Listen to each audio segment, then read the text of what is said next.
Hey, how's it going? If you're new here, welcome. Something Shifted is about identity after interruption. It's about who we become after a lifequake hits and the stories we tell ourselves when everything changes. And I think you're going to like it here. My name is Sean, and this is Something Shifted. Today's story belongs to Harry. I felt in my mind that 100% of these children would die if we tried this. The idea of anaesthetising someone, rendering them unconscious and putting them underwater for a 3-hour journey in water that had literally zero visibility, high flow and a very tight and restrictive cave, how could you expect someone to survive? That's next, right after this. If you're one of those people that believe rest is a luxury, we can't be friends. Real change is exhausting, and even when your mind is ready, your body has kept the score and can't keep up without proper recovery. So I've started taking Solol's magnesium glycinate. It helps with muscle energy, nervous system support, and I'm honestly feeling a lot less fatigued. You can learn more about Solol and their full range of supplements for healthy aging on Solol, solal.co.za.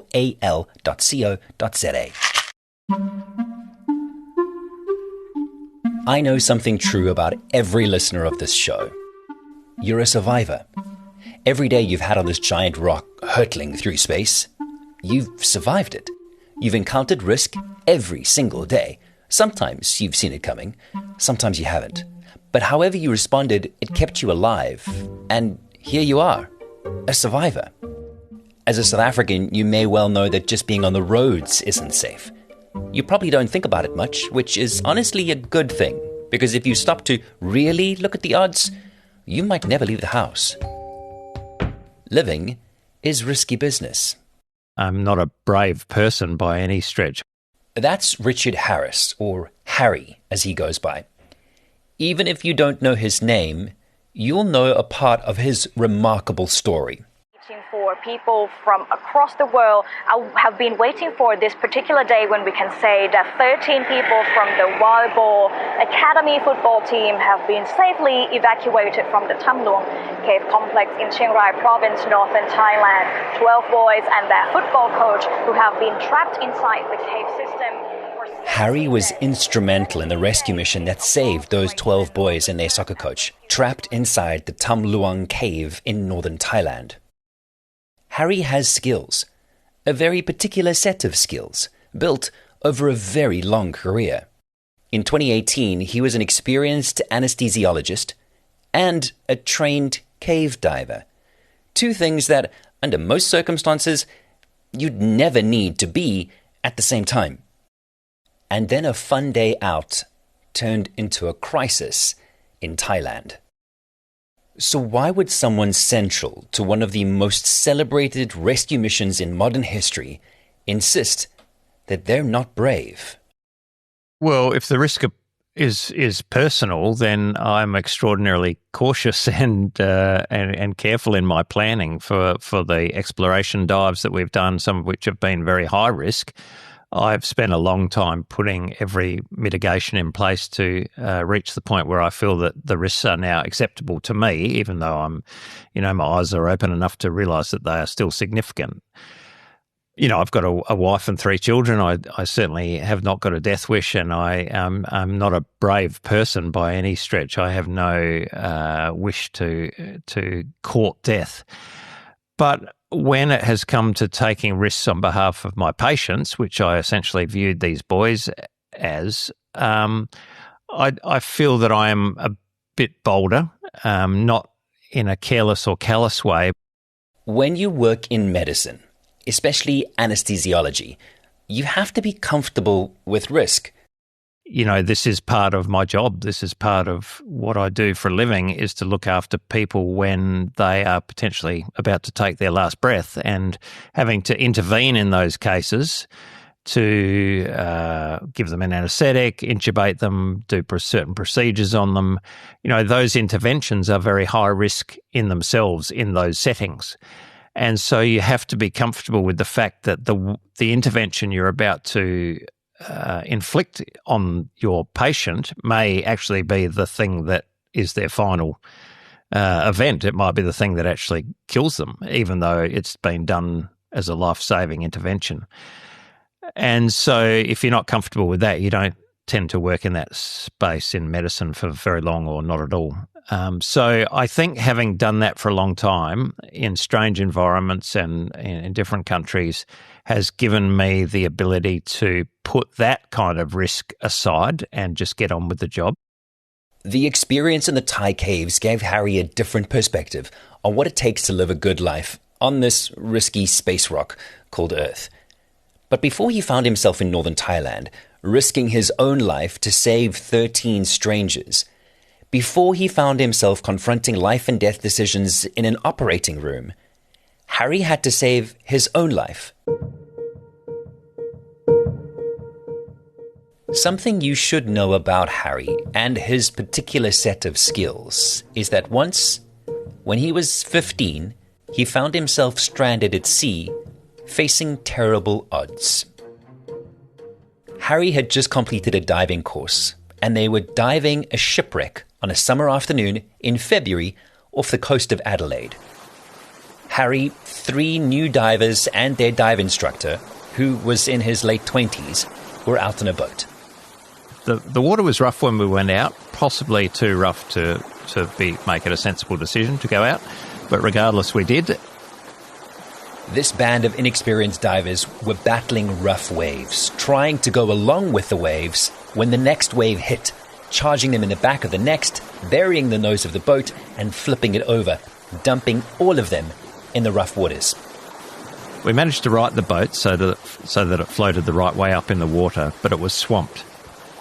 Everything goes wrong. The engine wouldn't start. Their flares and radio were water damaged and useless.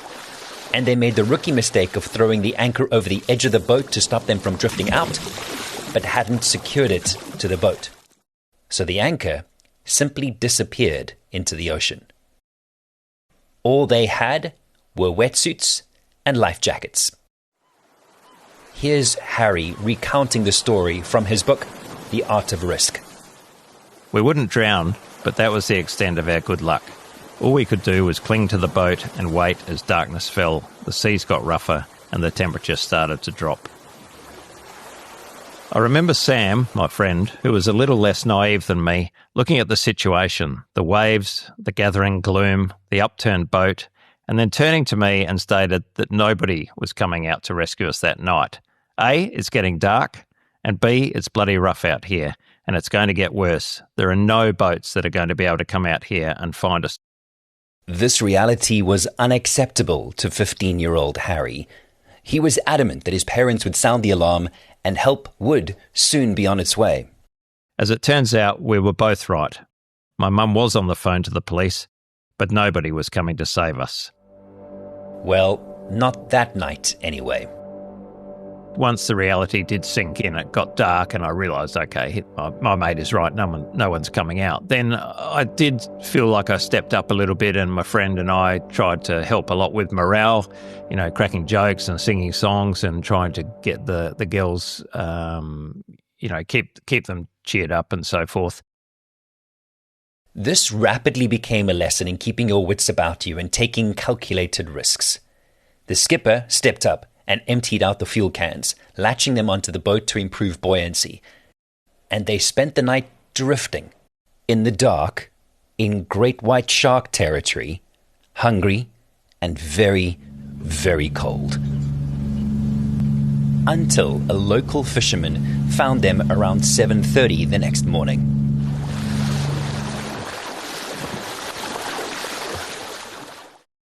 At a young age, Harry learned that a good dose of realism is necessary to survive. We all do it, right? We stack the odds in our favor. Wear seatbelts, check the tire pressure, maybe stay off the roads on New Year's Eve. But we know deep down that there is no living without risk. And in 2018, when Harry got the call to join the rescue dive team in Thailand, he knew he would need to be very realistic about the risks involved. The dive through to where the boys were is about 3 hours duration, and it was a difficult cave dive, not the worst I've ever done, but not without some danger. Normally you wouldn't dive into an actively flooding cave like this one, so we were very much aware of the hazards as we were moving through the cave, but I was relieved to find that we could get through to the children okay without any major troubles. My friend Craig Challen and myself swam in there the first day we were on site for two reasons. Firstly, to make sure that we were safe in the cave, to make sure that we could safely handle ourselves to get the 2.5 kilometres to where these boys were. But secondly, for me to look at the boys and the environment they were in and make some assessments both on the suitability or health of the children for an anaesthetic, but also to see what the survivability of staying in that environment was. Harry was there to assess the risk and possibility of a seemingly impossible mission. The international divers and rescue workers had weighed up all of the possible ways of getting the soccer team out of that cave. And well, there were no options but to swim them out the way they went in.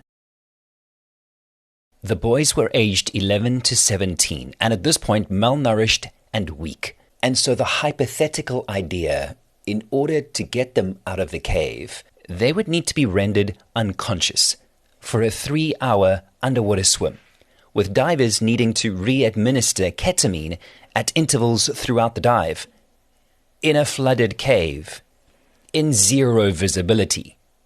Yeah, that sounds extremely risky. Yeah, I pretty much laughed and said that's a crazy idea and can't possibly be done. Rick Stanton, the British diver who made the suggestion to me, I know he's not crazy. I know he's a very practical and very tough guy, and I realised that things must be pretty desperate for him to raise an idea like that. And once I'd been on the ground there in Thailand for a short time, I realised that he was absolutely right. There was no other plan in place.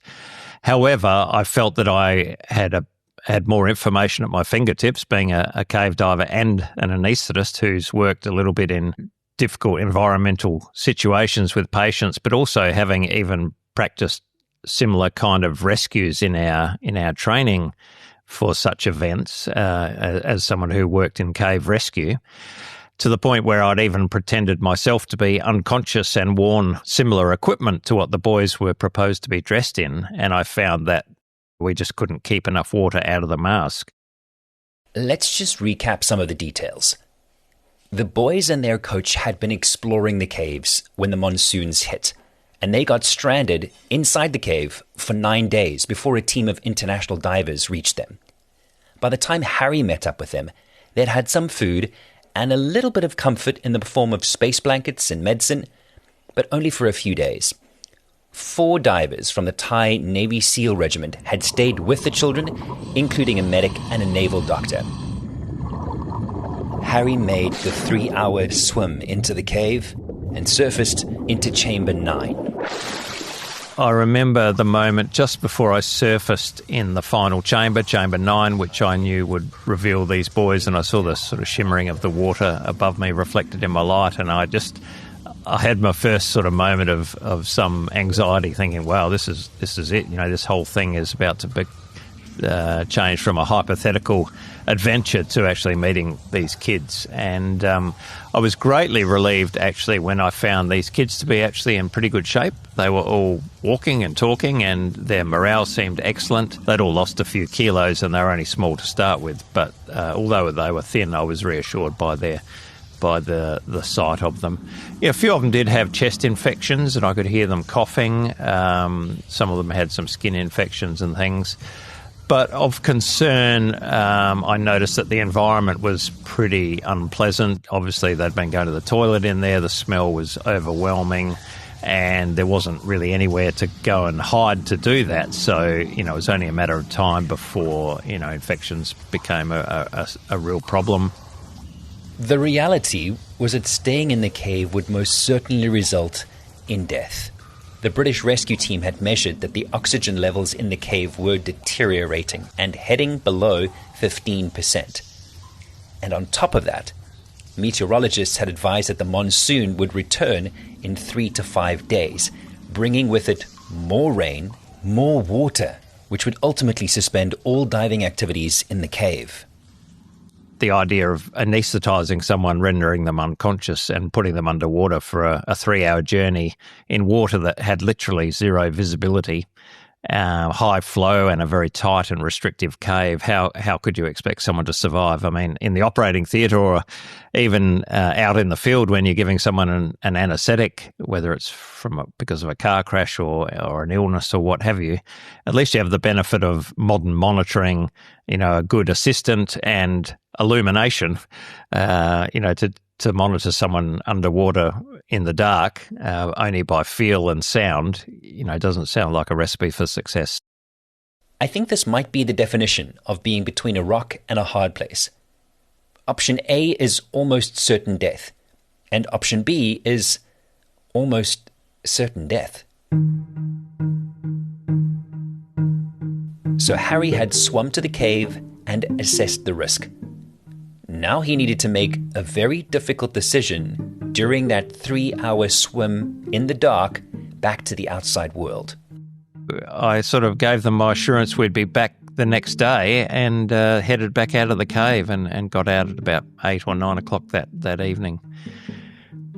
That was difficult, I think, swimming back out of the cave with my thoughts, thinking that I had perhaps over-promised and over-committed and was very likely to under-deliver now. And having actually met these kids and realised how extraordinary they were, it did very much influence my decision. Once Harry surfaced on the other side, it was time to turn hypotheticals into plans. The American Air Force chaired the meetings, helping to coordinate the team of international divers and the Thai government make a decision. But there were only 2 options on the table. Option A, leave the kids and their coach in the cave. Or option B, mission impossible. Of course, at some point, all eyes fell upon me and I was asked my opinion about what did I think the chances of this were succeeding. Harry knew he was in Thailand to assess risks and make life or death decisions. He had known it the moment he left Australia. What he hadn't known, what none of the briefings or the logistics had prepared him for, was the courage and resilience he would find huddled together in that flooded cave. Would the children survive if they were anaesthetized and swum out by divers? We do know historically that some people will not survive situations and they will perish before their substrate runs out, their oxygen or their food or their water. And the classic example is the lifeboat. People cast adrift from their yacht when it sinks and there's half a dozen people in that lifeboat and some people seem to give up and perish before biological factors perhaps would really come into play. So what is it that makes some people survivors and some people not? And apparently you can almost predict the people in the lifeboat who will fall into each category by the way they behave early on. The survivors are the people who might start to take stock or inventory and, make a plan for signalling a passing boat or how to catch water when it starts to rain or, take stock of a way to catch fish. Whereas the people who may not survive might be those people who immediately go into that negative mindset and woe is me and we're all going to die. And start saying that out aloud. So there's something psychological about survival as well as physical. In total, the boys spent 17 days in that Thai cave. They were damp most of the time, cold all of the time, no food and only water in the cave to drink. And in the beginning, they didn't even know if anyone was looking for them. I do wonder whether some kids with lower morale or a lesser will to live might not have survived that. And I think there's a number of reasons behind their survival. And part of that is the fact that, these are tough country kids who, were used to a bit of hardship in life. Some of them were refugees from Myanmar who perhaps had faced some adversity in their life. They had an extraordinary man in the 25-year-old coach who was present with them, who was very important at maintaining morale and keeping them busy, both physically and with their minds, thinking about how to manage their resources in the cave, play games, and even to dig a tunnel towards the exit, which was, obviously a futile exercise, a kilometre below ground, but still all those little things gave them hope and a reason to think they were not going to die, when really, looking at it from a practical perspective, there was zero chance that anyone was ever going to find them, let alone rescue them. So when Harry arrived in the cave for the first time to assess how impossible the impossible mission truly was, he was blown away by the team's resilience and courage. Harry then explained to the naval doctor, who'd been with the boys for a couple of days, a bullet point rundown of Mission Impossible, which had been written out by a Thai doctor back at the surface. One by one, they would come down to the water, sit on my lap, receive an injection into their thigh, which would be ketamine, the anaesthetic drug.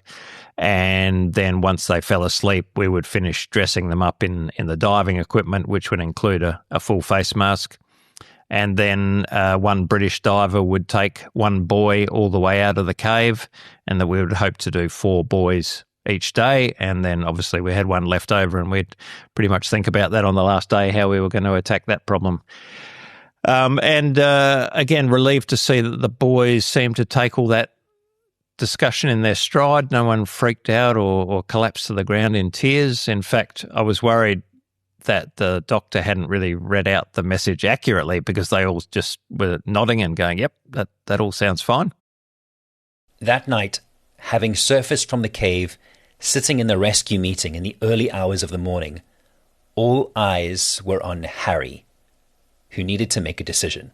I felt in my mind that 100% of these children would die if we tried this, even though I was really of a mind to give this a try. I still didn't believe it would work. And, people have asked me, why would you even consider it if you felt that you were essentially euthanizing the children?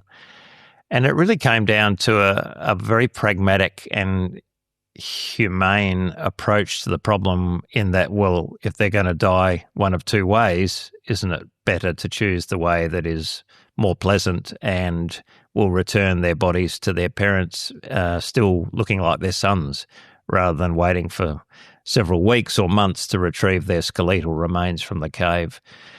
It also would mean that the Thai Navy SEALs would have a chance of coming out alive, because I was pretty sure that they would not leave the children under any circumstances, so they would probably perish alongside the kids. So it seemed sort of easy to justify in my mind that although the outcome would ultimately perhaps be the same, it was the better of 2 evils, and so therefore I had to play my part in it.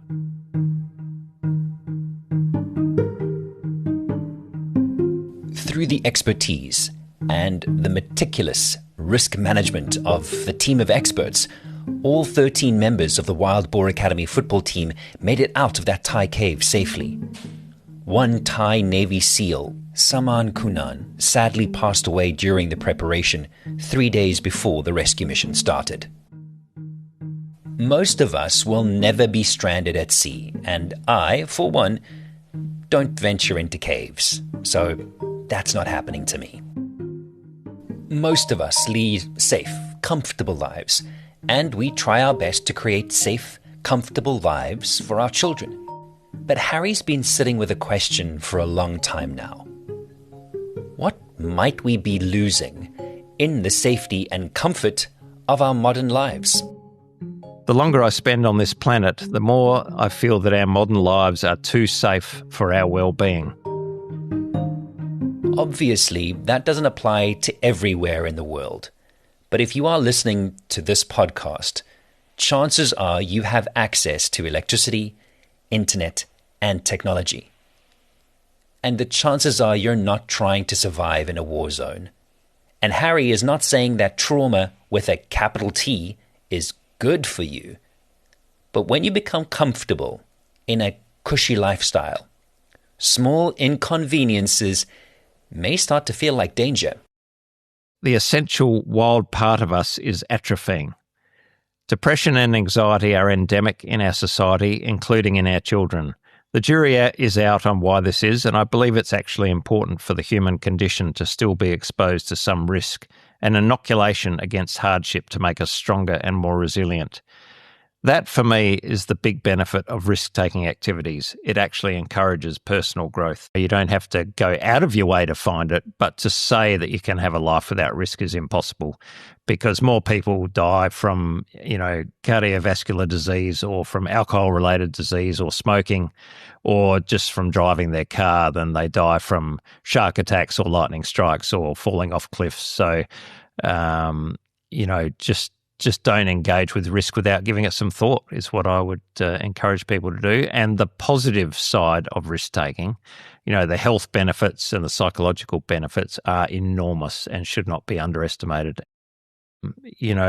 What I've gone on to think about well-managed risk, well-managed adventuring that might deal out a modicum of suffering and a requirement to endure unpleasant things, which will ultimately make us more robust and resilient for the genuine challenges that come our way in life, whether it's relationship or a health challenge or a career problem. Calculated risks are needed to live a bold life. It's a decision to do so.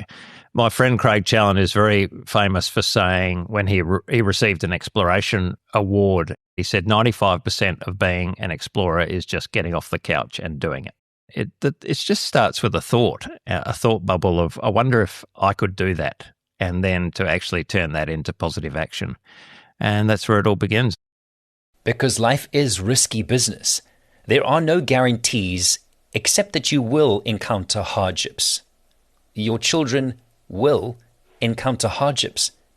We cannot protect ourselves or our loved ones completely, but we can prepare ourselves by inoculating with a good dose of risk from time to time. And perhaps all that takes is learning early enough to just get on with the job. Survived this incredible adventure. I had a great story to tell.